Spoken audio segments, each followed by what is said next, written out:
Morning members, hope you're well. Andy here this week with your fortnightly update. It's currently Thursday morning about 6 o'clock and it is pretty chilly out here this morning, to be honest. Anyone that's sort of been out early or late at night recently would have noticed that the temperatures have started to drop quite considerably. And we have noticed the difference in the grass growth. It is starting to slow down again a little bit now.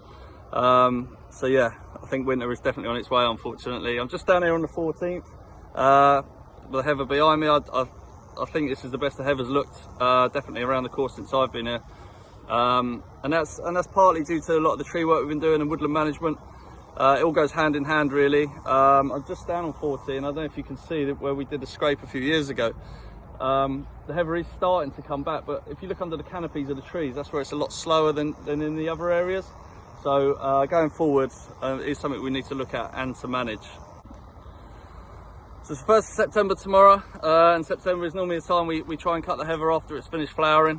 So a lot of the gorse bushes, the smaller gorse bushes, we will get with that. There are a few areas that we're on the winter programme to clear out. Obviously we'll have the loppers and hackers back this winter, which we're eternally grateful for, really, and the work they do. So me and Sam are currently identifying a few areas around the course where the guys can make a start and really hope to make a difference. I know left of 16 is an area. Up the right hand side of 16 as well, even at the top of 14 there's some bits to do. So going forward, that is definitely on the plan, and they'll be starting soon, and then we know winter's really here when them guys start turning up. So that's great. I don't know if you've noticed, there's been a guy in spraying the gorse, the bigger areas, and he's done really well, to be honest. I don't know the areas he's sprayed. I know he's definitely done the right hand side of 11, and you can see a difference as you play up the hole on the right hand side. Next time you play and have a look, he sprayed that a while ago, and it's definitely starting to kill that off now. So he's also done right of 18. This week they've been in again. They've done where the triangle of heather is down 6-7 by the green 7th tee. There, they sprayed that yesterday, so I don't know, as a point of reference, if you just want to keep an eye on that going forward, and we'll watch that slowly wilt away, and hopefully not to be seen again. But it's a very tough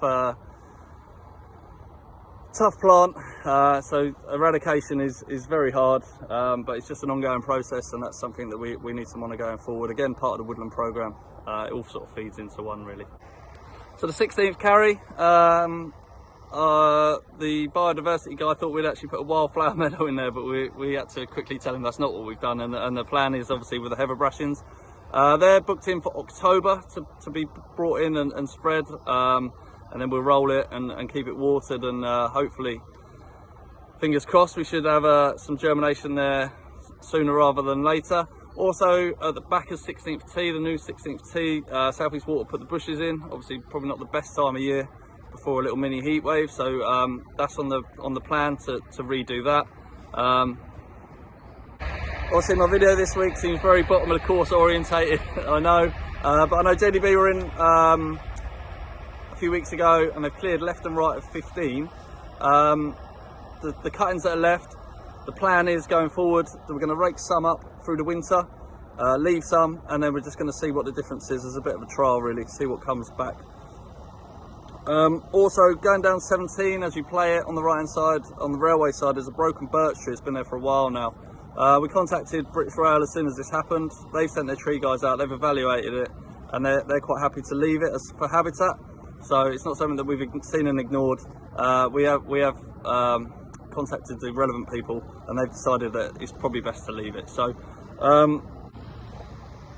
lastly, we've had a few questions about the bracken around the course. It was sprayed a few weeks ago, and if you look right at 16 and by the 8th tee, it is starting to die off. So obviously we're coming into winter, it does shut down anyway, so we'll clear that, cut and clear, and hopefully we'll have less come back next year. But I hope you're all well, hope you're enjoying the golf, and if you're playing early morning or late at night, don't forget your winter warmers. Take care.